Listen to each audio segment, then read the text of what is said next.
Si vous êtes ici, c'est que vous avez besoin d'aide pour ce problème. Un silo est formé d'un cylindre surmonté d'une demi-boule, comme la figure ci-contre le montre.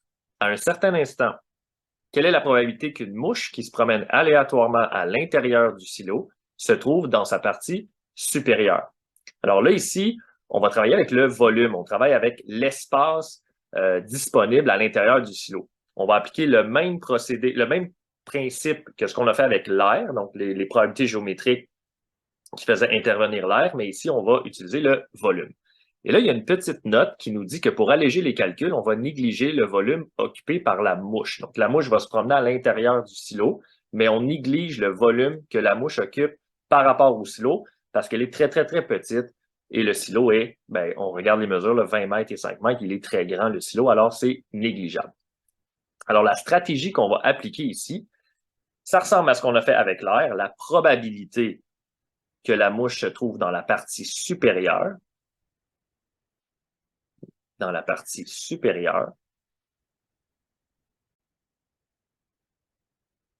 ben ici, on va devoir considérer le volume de la partie supérieure, qui est la demi-boule, sur le volume total du silo, qui va être la somme du volume de la demi-boule et du volume du cylindre. Alors, on va ici. Donc, au numérateur, pour le calcul de la probabilité, on aura le volume de la demi-boule, dont le rayon est 5 mètres. Et au dénominateur, on aura le volume total du silo, qui est composé, comme je l'ai dit, du cylindre et de la demi-boule. Donc, à droite du calcul, on va commencer par le calcul de la demi-boule, le volume de la demi-boule.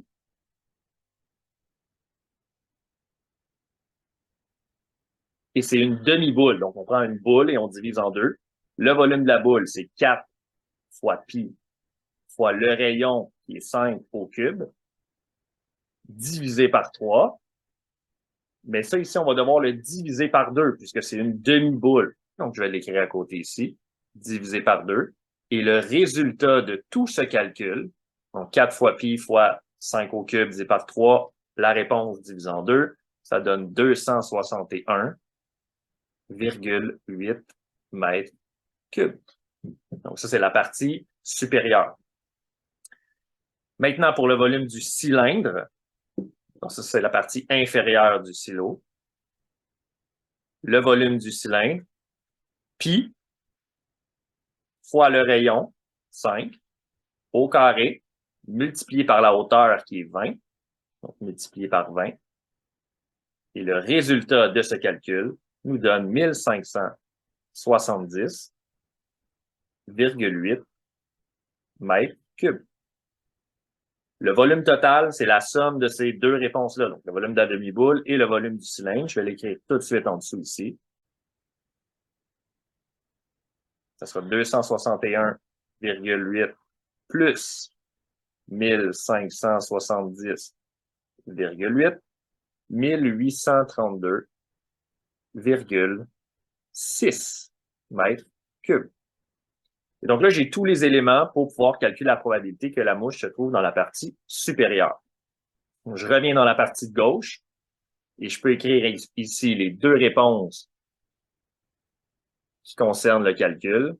Donc, j'ai au numérateur le volume de la demi-boule, 261,8 mètres cubes, et au dénominateur le volume total, 1832,6 mètres cubes.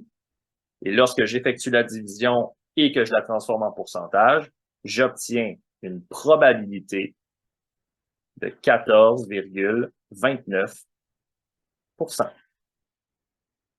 Alors, sur la ligne réponse, on écrira que la probabilité que la mouche se trouve dans la partie supérieure du silo, c'est 14,29%. Voilà, c'est ce qui me fait la capsule.